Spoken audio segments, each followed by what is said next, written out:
Hello and welcome back to BS Rugby. The Six Nations is just hours away now and the excitement is certainly building. Over the past week here on the channel, we've been doing deep dives on each of the teams on how they will look to attack this Six Nations. Well, tonight we are looking at Wales. My team, yes, my team, the last year's champions, unexpectedly, but how they're going to do this year.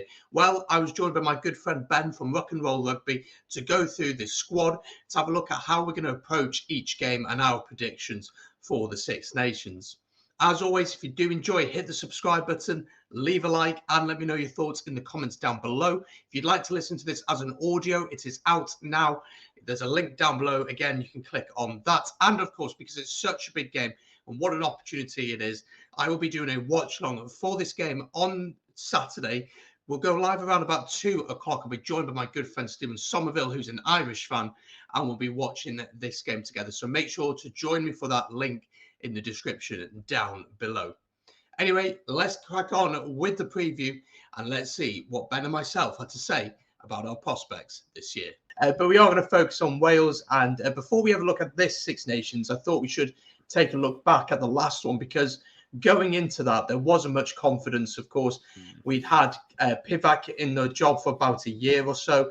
We struggled in that Six Nations, struggled in the autumn as well. And going into that, there was a lot of confusion about what we were going to expect from Wales.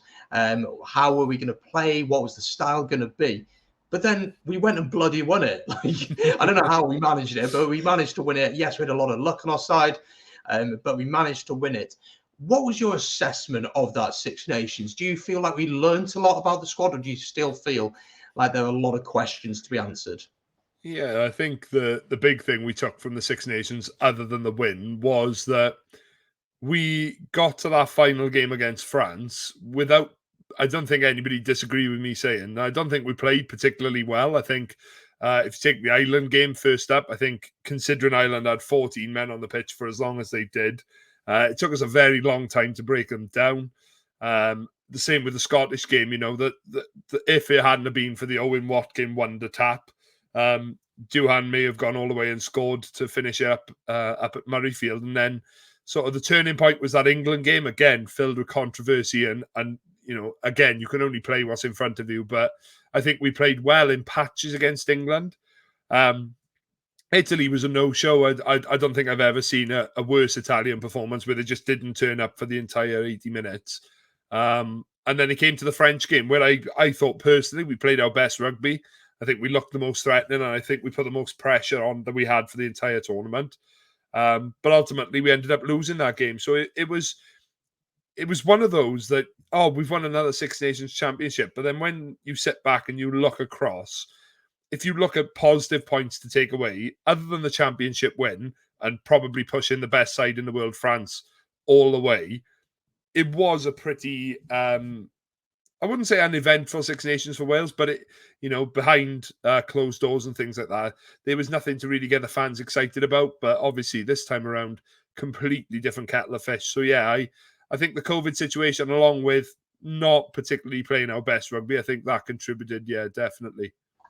Yeah, it was a strange one, wasn't it? Because obviously you win, it's a time for celebration. And as you mentioned, that France game, I agree with you. I thought that was our best performance of the tournament. We were down to 14 men. I think we got 2 yellow cards in the game. I remember Faletau went off. And I thought we defended really well. We stuck in there against one of the best attacking sides in the world and the potential favourites for this year. But again, that lack of identity, that lack of play style, a lot of luck going our ways with yellow and red cards and moments of brilliance from individuals. But then the counter argument to that would be a good side knows how to win ugly, knows how to get the job done. Would you agree with that? Or does the lack of style and the lack of identity, this is something that really bothers me about this team? Do you still see that as an issue? I just think, you know, we're still at a point now where we're going into Six Nations week. We're 18 months out from a World Cup and we still don't know a settled team. We're still unsure of what our best 15 is. I know that a lot of the journalists out there and a lot of the articles that have been out there this week, whether you believe them or not, talking that Pivac's apparently going to go very experimental on Saturday, which, if he is going to do, are we still going through this experimental stage? You know, there's talks that Josh Adams is going playing the centre. Halaholo is struggling with a thigh injury as things stand. So again, that centre partnership is something we're really struggling with. I'll be honest, I really struggle with the bigger as captaincy. I really do struggle with that decision. Yeah, one of the more senior players in the squad, but you saw, as well as I did in the 2019 Grand Slam, he's perfect coming off the bench to close games out. But I don't think, and he has been in good form, and he'll probably go and prove me wrong. But yeah, I think I think there was a quote somewhere, and I'm struggling. I'm trying to like waffle to take your mind off it, but I'm sure I read it somewhere that somebody said that Wales, for all their problems and whatever else is going on, you can talk about the regions, you can talk about the national side not clicking, they can still stick 23 bloody good players on the pitch and win a game of rugby. So I think that works so far, but like we've seen with a lot of these sides, France have been building for a number of years now, and we're starting to see that style come through. Ireland, they've had their distinctive style. Yeah, they were put under a lot of pressure to get it right with their previous coach, but Andy Farrell has, rather than reinvented the wheel, he's taken what works and he's just perfected it, and given the players that sort of freedom to play within the systems. So, yeah, I don't think we're at that stage yet. I still think we're very much trying to establish what works, who works where. But, yeah, we've still, at the end of the day, we can always put a squad of 23 good players out and we can give anyone a run for their money. It might not be the most attractive rugby you've ever seen, but we'll be in the fight. Dan Biggar's been there, he's done it.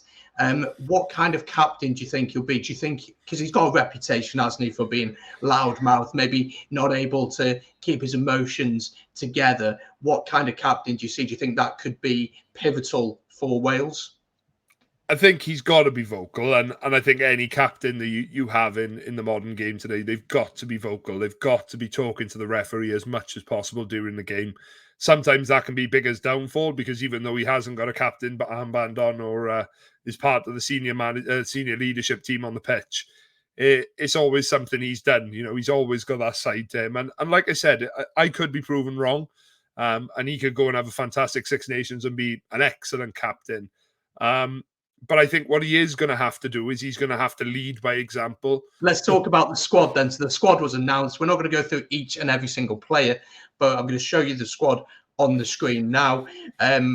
Quite a interesting squad. There's a lot of injuries for us at the minute. Obviously, the notable one would be Alan Wynne-Jones. That's why Biggar is captain. In the back row, you've got the likes of Faletau, Navidi is out. In the centres or the wing, George North is out, Halfpenny's out at fullback. What do you make of that squad on the whole, Ben? I know it's a lot to take in, but are there any significant names you're happy to see in there? Because I know there's one that you're not happy that's not in there. Yeah, I got to be honest. Like, looking at the forwards, I think Jack Morgan, he's been banging on the Welsh door for the last 2 years now. And he really does deserve his chance, and it's a perfect opportunity for him with the absence of Justin Tipuric. So I look forward to seeing whether he will get that sort of time on the pitch, because the back row, again, it just seems that Wales churn out these incredible back rowers one after the other. And, after an amazing autumn for Tame Basham and Ellis Jenkins, you think Jack Morgan, for me, probably one of the form players at the moment, but you can't say that the other two are not in form. So that's a real head scratcher. I've got to say, one player for me that stood up massively in the last few weeks is Seb Davis. I really, really like the way he plays. I really like the fact that he's not afraid to get stuck in and do the donkey work, but at the same time, he's got that eye to attack as well. I think he's the only player in the only forward, in the URC that's got two 50-22s under his belt. It's bonkers. He's not happy. He's not happy unless he's managed to put an audacious pass or a kick through it. But sometimes that the sort of the flexibility that the URC offers, you can try stuff like that. But he's thoroughly deserving of his place there. CF's had an Osprey and a Cardiff player, so I'm not being biased. Big thing that alarmed me: Biggar being named as captain. Like I said to you, not my personal choice, but understood it based on the fact most experienced. Why have we then picked another 3 fly halves in that squad? Because realistically, how much rotation are we going to give these 10s during the tournament? Gareth Anscombe, Dan Biggar, Priestland, Sheedy. What on earth is happening with that selection there? Is he going for a more kicking approach? Is he going to put Priestland on the bench? Is he going to bring Anscombe on as more of an attacking threat, or Sheedy even? I really don't get it, because there's going to be two outside halves that are not used for this tournament. Six Nations tends to go one way and one way only. If it goes well in the first game, that's pretty much it for the tournament. Unless there's injuries or anything like that, we're not going to see much else. I personally would have rather have seen that space, that extra 10 space freed up for a back three player. And you know exactly who I'd have in there at the drop of a hat. But I'm not being funny. What has Alex Cuthbert done to deserve his place in that squad? I know how much he went through, and I am not putting any hate on the name whatsoever. But Pivac's been watching the games. Pivac has been watching Europe. He's been watching the URC. How can you tell me, looking at those games, that Cuthbert deserves a place over Owen Lane? It baffles me beyond belief. Really does. And considering the problems that we're now facing, where we're even considering moving Josh Adams into the centre, which means that another back three option is opening up, I just don't get it. I'm really, really confused. 4-10s, whatever. I don't know why he's done that. But leaving the players like Owen Lane out, I'm glad to see Owen Watkin back in the squad. I think he is I like Tompkins at 13, but I think Watkin is a solid defensive option. And I think if we pick Halaholo and Watkin, I think that's pretty much the stronger centre partnership we've got available at the minute. It's a baffling decision, the 4-10s, and you look at who's been picked. I mean, the fact that Sheedy's been picked and he's struggled quite a bit at Bristol this season. I think Priestland's done okay for Cardiff, but then is he the future? Should he be in there, really? If we're looking at the World Cup, obviously we saw how well Jared played against Leinster on Saturday, again, the first win against them in over 10 years. So you can see it's difficult to understand why a lot of these players are in. I mean, someone, as you mentioned, Alex Cuthbert, as you said, we both know how much Alex Cuthbert went through. He then went to Exeter, didn't really click there that much, kind of did okay. He's come back to the Ospreys. He's done all right. He hasn't done anything particularly special. Of course, got a try in the autumn, which would have meant so much to him. But again, if we are looking towards that World Cup in 18 months' time, he's going to be like, 34 maybe? He's like 32 now, I think, something along there. And you look at someone like Owen Lane, who when the game was on last weekend against Leinster, you messaged me and said, how is he not in the squad? Because he was on fire. He was incredible. And also, he does offer an option in the centre. I wouldn't want to start him in the centre. I wouldn't want to do that, because I believe that, he's best placed on the wing, but he does offer an option. I think he would be better than Josh Adams in the centre. And Josh Adams' best position is on the wing. From 20 to 25 metres out, he is a lethal finisher. He really is. And he's never let Wales down on the wing at all. And obviously, Louis Rees, you'd think, would get the nod. I mean, his try comes back after having not played for a while, comes back and scores a ridiculous try. Yeah. Let's move on to the actual games, because otherwise we'll start crying and shouting about Owen Lane a little bit too much. First up, as we've already mentioned, we head over to the Aviva to take on the Irish. That's the opening game of the tournament. And I was speaking to an Irishman a couple of days ago in a preview, and I was speaking to him about the autumn, how amazing they were, the transition from being Schmidt's ball to all of a sudden being able to throw the ball about. How do you think this game will go? How do you think Wales will approach this game? Because for me, it's such a difficult game to start, but maybe it's the perfect time to face them before their momentum gets going. What would you say? Yeah, I think they're coming off a really strong autumn. That result against New Zealand, obviously the pick of the bunch there. But I think in that game, they just showed how far they've come under Andy Farrell. And I think they really are a purring machine at the moment. The only way that we're going to get inside this Irish machine is pressure. We've got to be that team that is in their face for the entire 80 minutes. No chance to breathe. No chance. The thing that Irish build on is quick ruck ball. You watch any of the provinces, and I would say, I regularly go down and watch Cardiff play. The one thing that stood out for me watching that game was how quick the speed of ball is from their breakdown. I don't think there were any rucks that were over a second long. They just ball down, quick clear out, and we're off again. And the players buy into that system. So we're going to have to be sharp. We're going to have to, use our opportunities well. I think Ellis Jenkins, if he starts, Jack Morgan, Tane Basham, whoever is involved in that back row, they've got to be busy in that first 25 minutes, get their head into some rucks, make sure that we stay on the right side of the referee, because discipline has been something that lets us down. But this Irish side is not perfect, and as long as we get inside their mentality of quick ball, pressure on, play in the right areas of the pitch, if we can control that, I think it could become a more open game. I don't think it's the game to go throwing the ball around and trying to find, 30-meter passes out to the wing and stuff like that. I don't think it's the game for that. But it's a game to play sensible, take your opportunities, exactly like what they did against New Zealand. They were talking in the build-up before that game.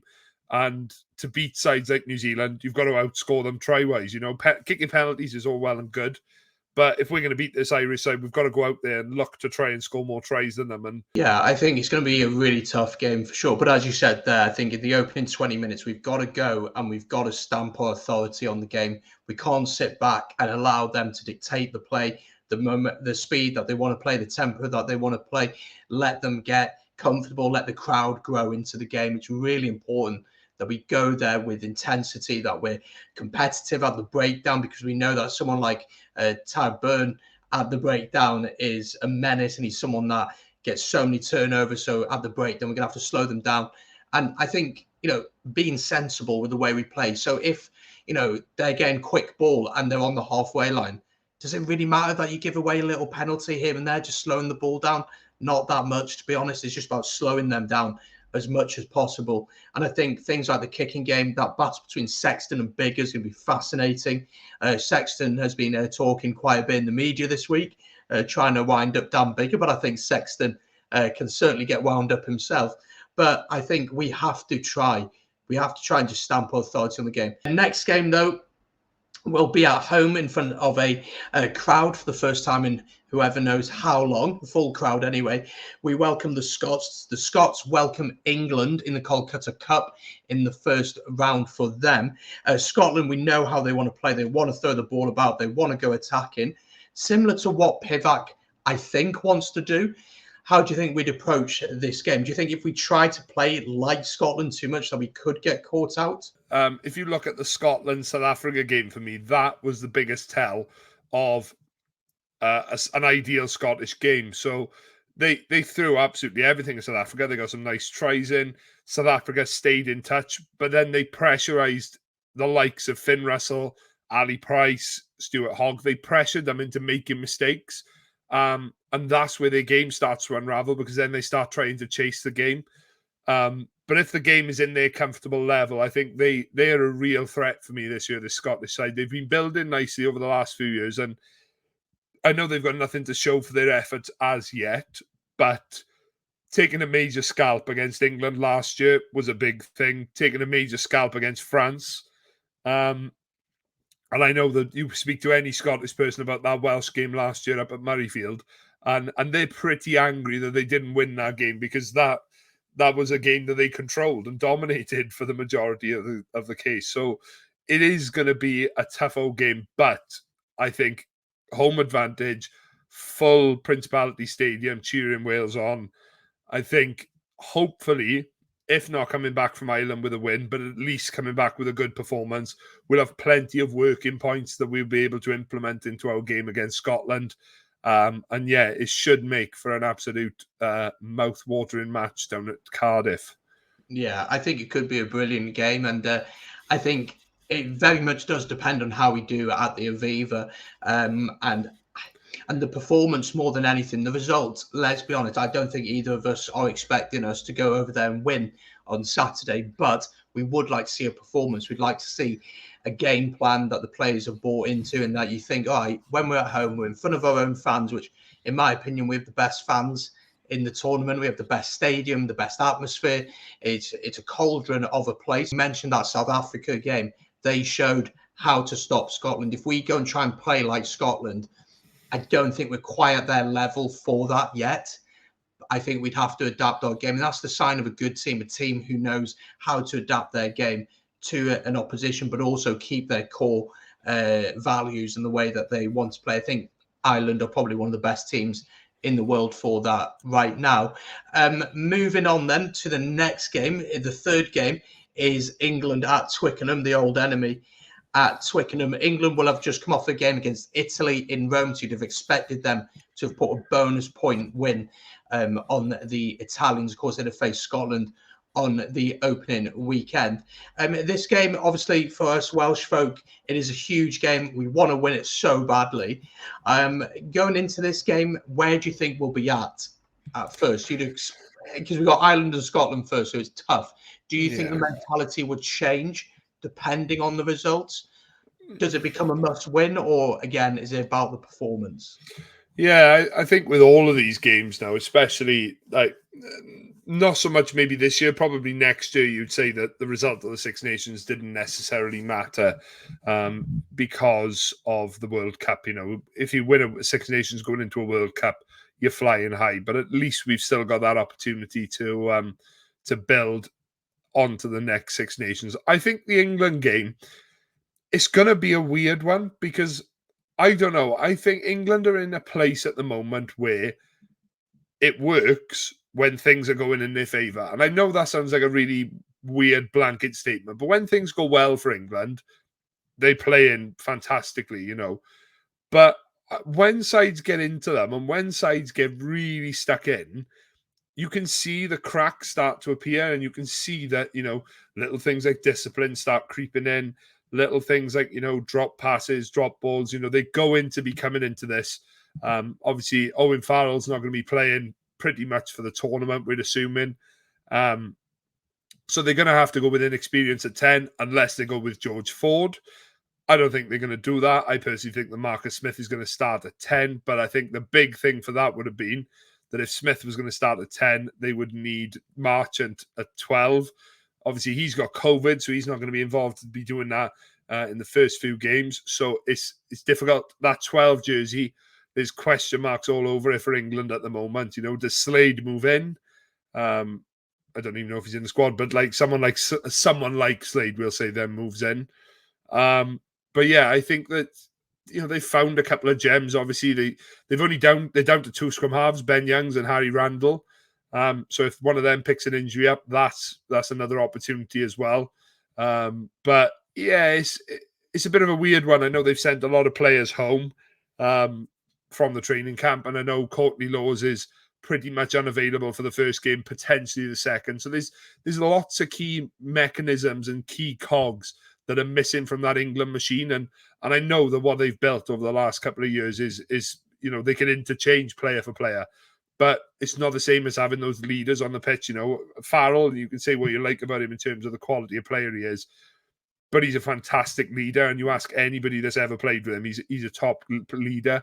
So yeah, pretty much to cut this short, I think it'll be a hard game, and up at Twickenham it always is, but we always seem to find the fire in the belly against England, and as long as we don't get absolutely trampled, I think it will be a competitive game. But yeah, I think if we fall behind, it could be one of those games where we're just looking up at the scoreboard for the rest of the game. But yeah, I think we got a chance. This game, though, is a Friday night game against France at the Principality, back at home. France, of course, going into this tournament as one of the favourites, a really exciting team, probably the best player in the world at 9 in DuPont. They got a fantastic 10. Their back line is just ridiculous. Their pack is massive. We saw last year that we were stuck with them. We said it was probably our best performance, but in the end, they had a little bit too much for us. Again, similar to the question about Scotland. Scotland like to throw the ball about, but you say France are even better at Scotland than playing that way. How do you think we approach this game? What would be the mindset going into this game? Stick with them. I know I just said it again, but stick with them. Play the percentages. I think the one thing that came out from me from that New Zealand game was, yes, France played superbly. You cannot take anything away from them. But New Zealand invited it. New Zealand encouraged them to play that way. So I think as long as we're smart in that respect, you know, you look when we went out to Paris, we went toe to toe with them with a side that, yeah, was high on confidence, and yeah, we were going for a Grand Slam. But we went out there with pretty much no idea on what we were doing, and minus the yellow cards towards the end, probably could have done a lot better than to lose by those couple of points that we did. So I know the last time France came to Cardiff, it was a very close encounter, and obviously the Untermark intercept try towards the end pretty much sealed it for them. But I think we're a little bit better off in that respect now. I think that we've learned from games like that, and I think that we know what France will bring across the 80 minutes. So it's just about playing smart, keeping players like Dupont.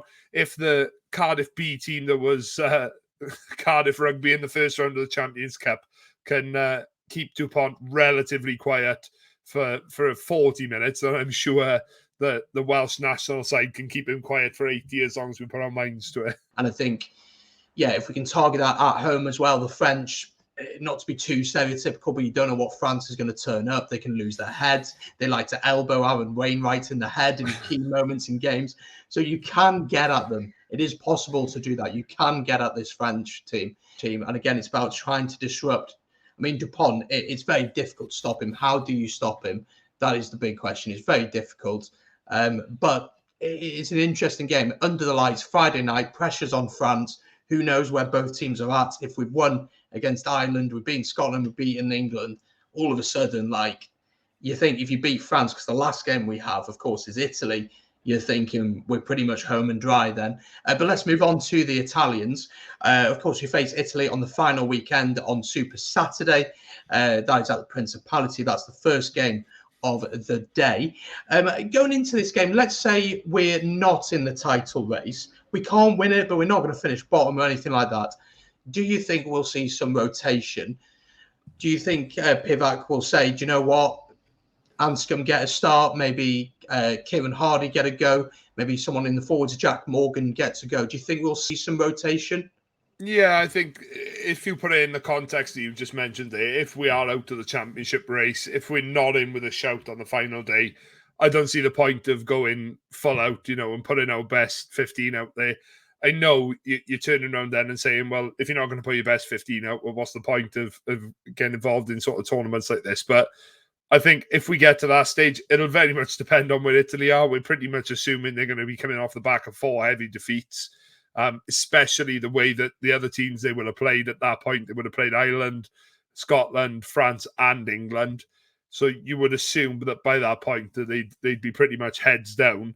Why not give some youngsters an opportunity, and try some new things? I don't see any harm in it whatsoever. But if it comes down to a title decider where we've got to beat Italy on the final day, or we've got to beat Italy substantially, then I think it's a completely different ball game. I think we go with our best 15 and we look to absolutely blow them off the park.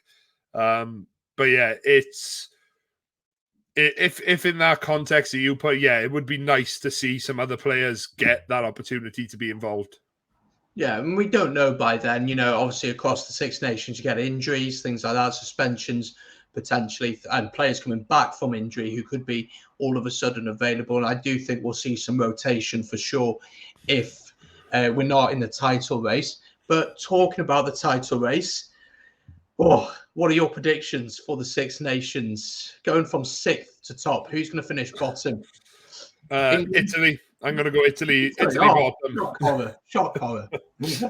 Italy rock bottom, picking up, I think it's their 14th wooden spoon since they've been in the championship. Oh, no, actually, no, 18th. I think it's 18th. I'll go with, I'm going to be really bold. I'm going to say England 5th. I'm going to go Wales 4th, Scotland 3rd, Ireland 2nd, France 1st. Oh, so France to win it. Do you think there'll be a Grand Slam this year? No, I genuinely do believe that. I know commentators probably say it every year, but because of the level the teams are at this year, I would say that Ireland, France, Scotland, and England, those 4 sides are too good to not lose a game. They're good enough, but there are definitely teams that can beat them. So I don't think there's a Grand Slam on the cards. Talk to me a little bit about Ruck and Roll Rugby. What's going to be happening on your channel over the course of the Six Nations? Oh, well, I know we'll do a couple of bits together, won't we, buddy? So we'll do some previews and reviews. We love stuff like that. So we'll do a couple of those. We'll do some, should we do Try of the Week as well? We'll do a little bit of that along the way as well. Pick out some of the best moments and things like that. I at the minute, it's a little bit up in the air. I've got some ideas jotted down, but yeah, previews and reviews, we love breaking it down. So, yeah, look forward to the first one Sunday when we break down this Irish performance. So there we go. That's the preview done and dusted. Big shout out to Ben for jumping on and discussing Wales with me. If you want to see a preview for Wales against Ireland, there will be one on his channel tomorrow. I'll drop a link to his channel in the description down below. Do head over there and subscribe. And don't forget about the watch along we'll be doing. Wales against Ireland will go live at around about 2 o'clock. Link in the description down below. Set your reminders for that by clicking on that link and join myself and Stephen as we watch this game and watch the start of the Six Nations. Thank you very much for watching, and I'll see you soon. Peace.